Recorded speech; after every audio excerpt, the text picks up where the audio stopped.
Welcome back to Beagle Eye Vision. There's a whole lot of shaking going on around here. All right. Thank you for made it back.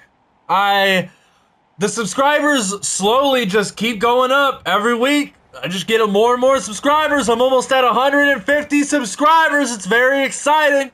Hope you guys are paying attention to the knowledge.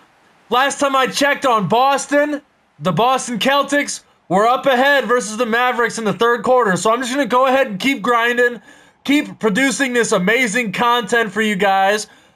Because we love freedom, right? We all love freedom. We all love love. We all want to mind our own business, keep our head down, and pay our bills, and be left the hell alone. That's what we want. And that's what the CubbyWhole podcast is all about. Studying freedom, studying morals, understanding the difference between right and wrong, and being just a good person. Don't be an asshole. Do be a doer, don't be a don'ter. All right. We're on episode number 44 of the CubbyWhole podcast. This is a short and sweet. It's we're running at 32 minutes. Episode number 44. It's called the Triune Brain. The Triune Brain. It makes me think of the Trivium, which is an amazing book. It's on the list of book reviews that I will be doing on the YouTube channel. That's on the list of book reviews. I've never read the Trivium, but I need to. I definitely need to because I love the Trivium. I'm sure this is going to be an amazing episode. Sorry about the music in the background. I will get away from this radio tower immediately. We're going to keep doing this quest. We're going to keep grinding. You guys know what it is. You know what it is. How many cheesy quotes can I put in the intro of one video? You know what it is. Soulja Boy up in the house.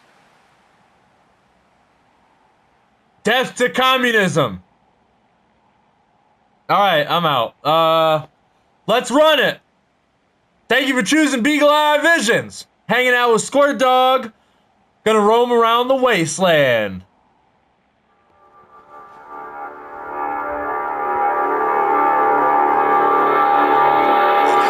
And that's one of the things about religion that we have to remember when we're talking about that makes it such a hot topic issue is because we're talking about law. Who gets to be God? Who gets to be God's deputies? Who is the Most High? Who is the divine authority? It's all about the claim to the Most High. The only way that somebody can be higher than us is if we give away our power. Because there's nobody, we're all equal. But we're not equal in our knowledge, so ultimately I think it does have to be a hierarchy, but it has to be a cooperative hierarchy like a bee colony. It's about what our value system is, what we care about.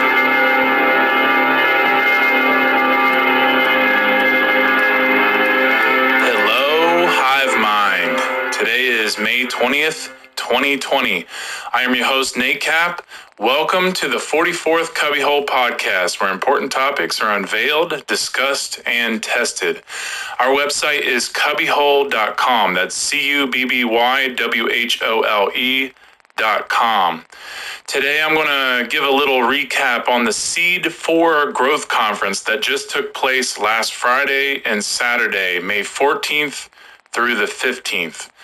And after that, I'll be breaking down the triune brain and the important aspects of consciousness that are included, something I meant to speak about earlier on in this podcast series. And it is crucial to understand for all this work shared on the CubbyWhole. So before we get into that, I'd like to start out by saying that this event, this Seed 4 Growth Conference event, was not only the greatest seed conference, but in my opinion, it was the greatest conference ever. At least in my lifetime it was. And, in spite of being a webinar, which from my perspective is what we should have been doing for a long time now, for the factor of reaching so many more people, it was pretty amazing. It was the first of its kind for Seed. And of course, There were a few minor tech issues here and there because that's just common and it happens. And there were some, time slot issues that were a little off. But overall, everybody, including Douglas Martin, Tyler Bloyer, and the Autonomy team, Mark Passio and the One Great Work Network, and of course, Brandon, who created this whole event, they all did such a great job and really orchestrated the power we still have with the internet to reach so many more people with such high caliber knowledge. So, many of the speakers just delivered such extremely powerful presentations, and just about all of them had a similar tone, but, so uniquely different than the rest. My deep appreciation goes to the Autonomy team for, magically gluing all these powerful speakers together and making this event run as awesome as it did. And I also appreciate Mark for all he does and for streaming the Seed event live on his One Great Work Network platform. It was really cool. And Brandon, my hat goes off to you, brother. You made this all happen, and I completely appreciate your time and energy to make something this epic and, more notably, this important. It's very inspiring, and also your presentation, Sight Beyond Illusions, was stellar. Very well done. And I'm definitely looking forward to working towards another future event with these guys for sure. If you didn't get a chance to watch the 2-day Seed event, I'm putting the link as well as the slides for this show under the show number 44 on the CubbyWhole podcast page. And it should keep you busy for a while. Also, I'll have my presentation, Reillumination of the Imagination, that I gave at the conference up on the Nate page, which is also on the CubbyWhole website. I put a ton of heart into that presentation, so I hope you find value there.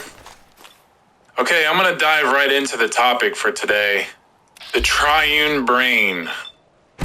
So the triune brain is, in my opinion, one of the most interesting and important pieces of knowledge of self, period. We have to recognize this literally, physically, spiritually, and symbolically, and that's the truth. This topic is vital to understanding consciousness symbolically and in general. A basic understanding of the structure of the human brain is 100% necessary if one truly wants to understand the basic dynamics of consciousness and the current human condition we find ourselves in. The brain is generally recognized as the seat or core of consciousness in the physical body. And I definitely do not ascribe to the notion that consciousness is limited to the brain only, but the brain is for sure the one main organ through which we most directly connect to consciousness on the physical level.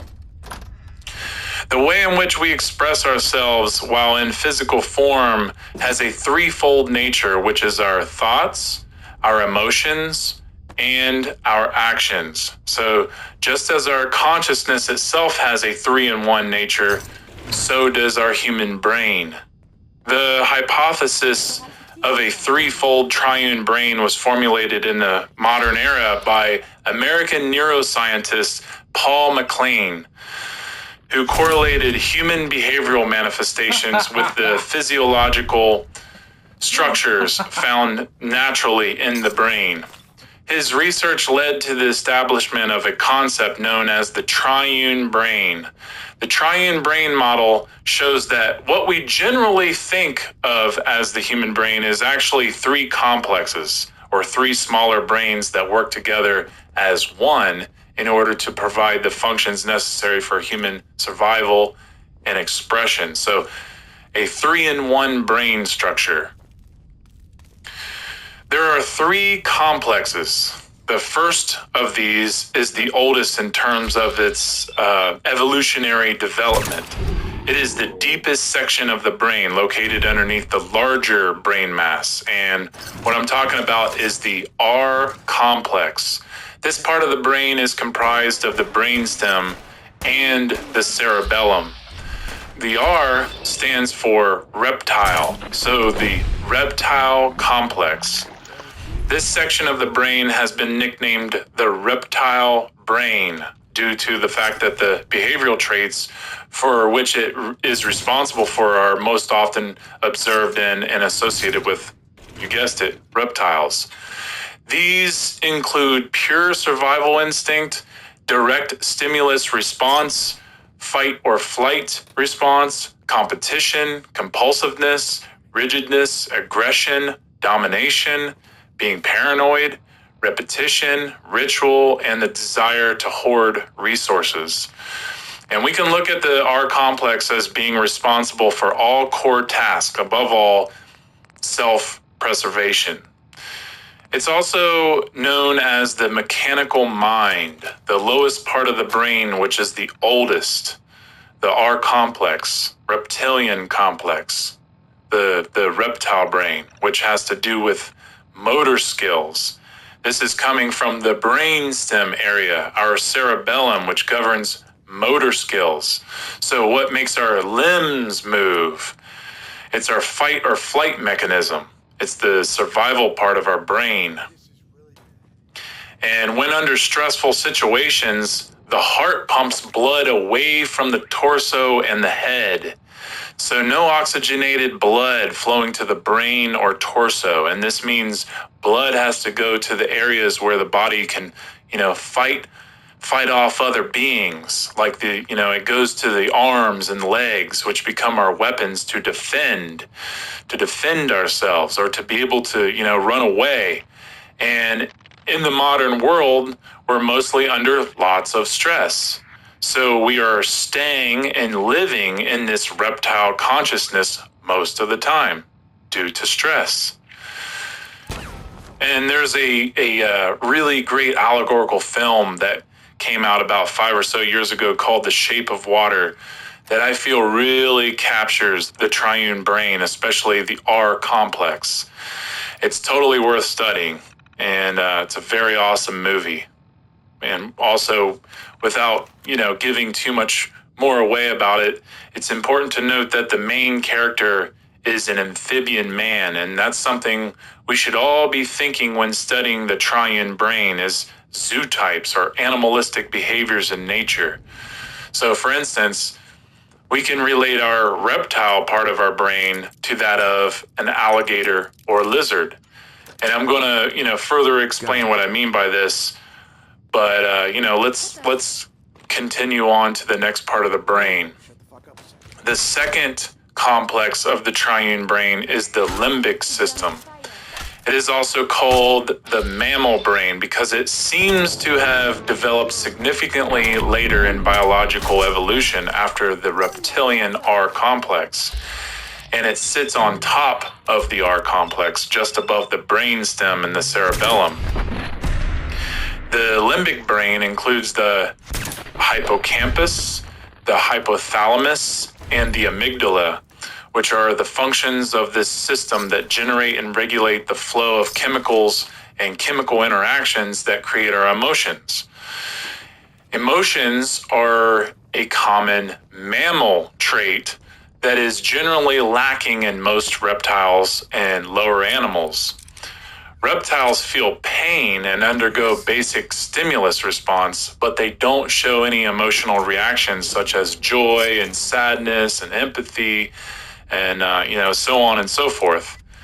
The limbic system acts as a buffer or shield between our thoughts and actions because it's our emotions which generate feelings within our physiology that make us aware of the impact of our actions that we have on others.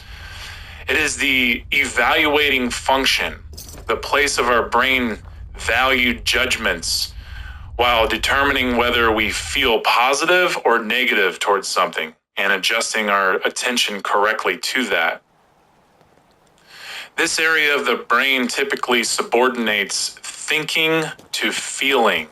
It engages in rationalization of desires, which means people who are driven by their desires and their rational mind, which then they try to explain with, pseudo explanations. It doesn't like to admit that it's the puppet of desire. The limbic system of emotion, rather than, any process of reason and logic, judges whether our ideas are good or bad using its own and sometimes irrational and illogical criteria or judgment. And this poses significant danger to us. The limbic system could be seen as the sacred feminine, the spirit or the divine mother aspect of consciousness, the middle chamber, the part of our brain that aligns our emotions with our moral compass. Emotional traits are of a higher order of consciousness than the base reptilian traits displayed through the R complex. Without an operating limbic system, we would have no power to experience compassion or empathy for other beings, and we would be unable to realize the damaging and destructive tendencies and actions we cause, whether they are directed towards ourselves or others. The third and only reason we can be human part of our brain is the section of the triune brain known as the neocortex, and the root neo means new. It is the most recently developed part of the brain as far as biological evolution. It is the most advanced and ramified memory-containing area of the human brain. Physiologically, this section rests above the limbic and R complex part of the brain, and it accounts for the largest area and mass of the whole brain. It's both hemispheres. The neocortex is also called the human brain because the structure is unique to us human beings. Paul MacLean said the neocortex is likened to the mother of invention and father of abstract thought. The neocortex is the complex which creates the electrical and chemical interactions that make it possible for our higher order thinking. Without the neocortex, we would be incapable of logic, reason, art, music, science, creativity, language, and many other skills and traits which are defining characteristics of being human. The neocortex provides us with the ability to engage in thought functions that individuate us from the animal kingdom.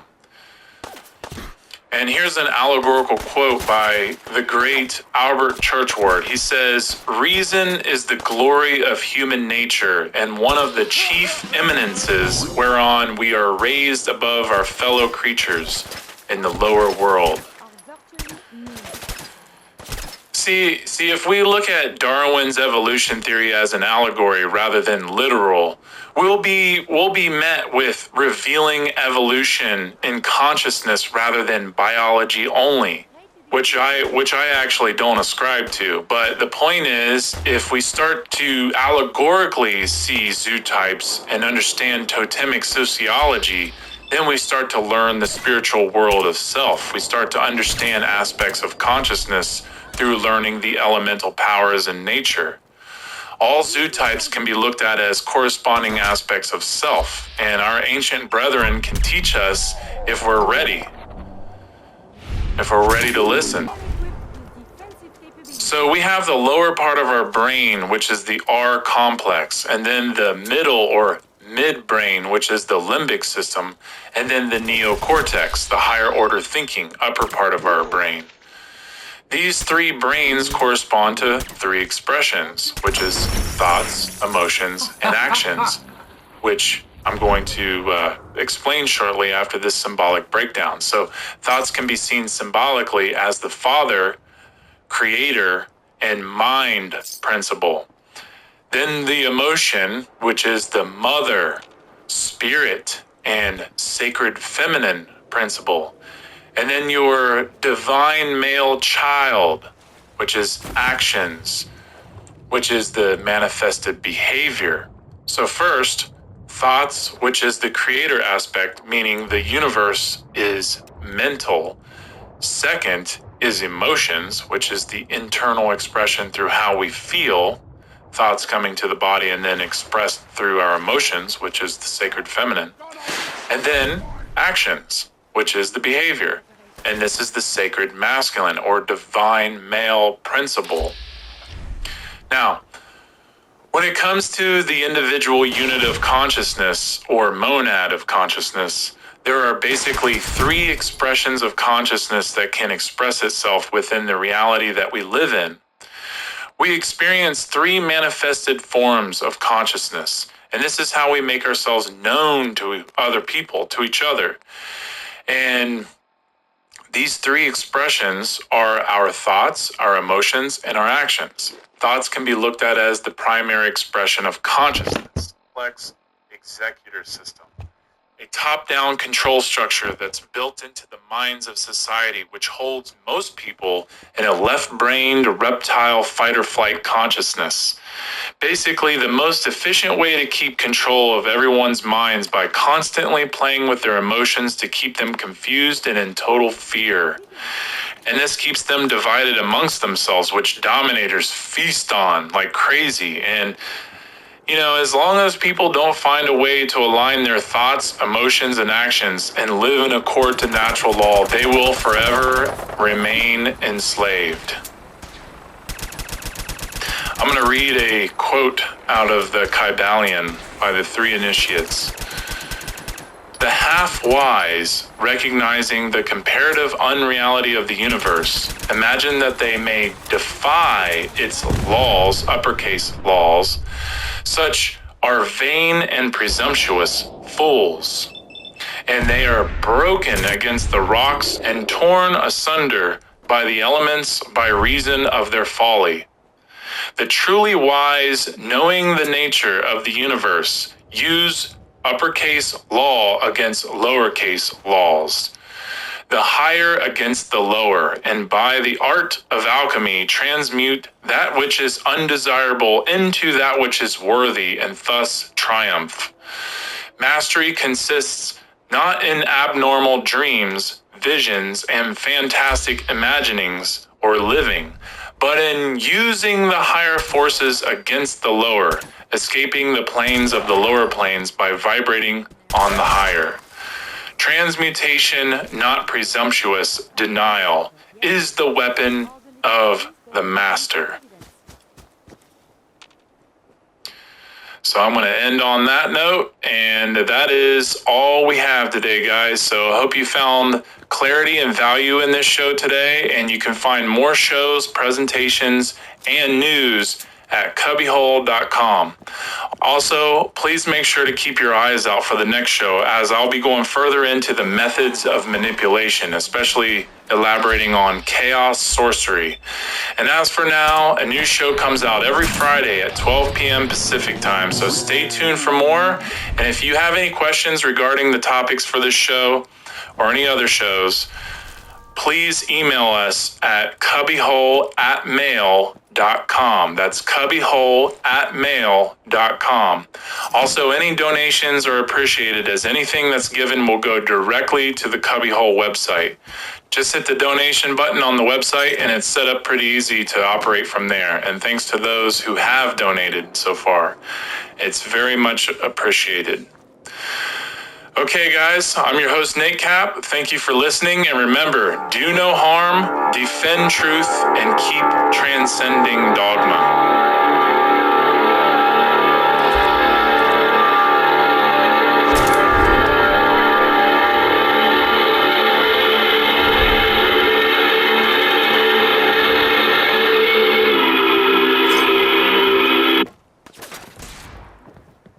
Uh-oh. Who's firing it?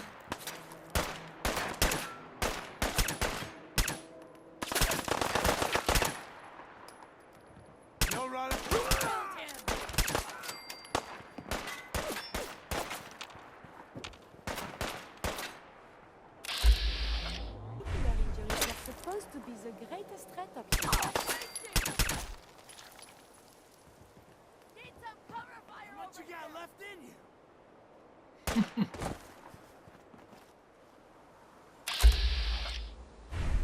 Got your back. Move. Studying physical injury could result in something.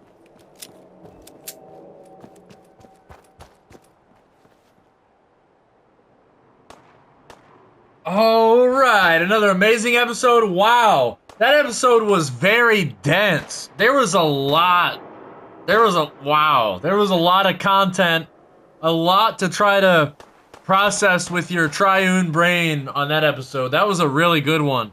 For only being 34 minutes, that was a powerhouse of an episode, Nate. Jeez, Jesus Bruce Lee Christ. I'm gonna keep grinding. This episode is done. Stay tuned for the next episode number 45 of the CubbyWhole podcast coming up next. I'm going to check on the Boston game, use the bathroom, get something to drink, and then come back to grind some more because I have nothing better to do. It's kind of wet, humid, and gross outside, and it's very dark outside right now. It's 10:30 p.m. Hopefully Boston Celtics won while I was roaming around Boston. I hope I gave them the dubby-dub energy that they needed to power through the Mavericks. But anyways, keep studying. Read more books. Put the Facebook down and read more books. Read actual books. Read PDF books. Books on your computer. Books on your tablet. Books on your Kindle. Any way that you can find them, read them, process the information, understand it. Weed out the inconsistencies that are inconsistent. Inconsistent with the truth. You know, keep studying, stay tuned, and stay golden. That was a fun episode. And we're gonna finish off this mission. See what's up with the, what is it, the Black Devil? What is up with that? That's weird. That is weird. Weird mission I'm on. Oh, alright. I guess that's my cue. I can talk to you guys all day, Internet. That's all I want to do is talk to you guys. I love you guys. Anyways, share this content. I never say that. I really dislike YouTubers that say that, but like, share, so we can get more of this awesome knowledge out into the ether, so more people can understand this information more easily.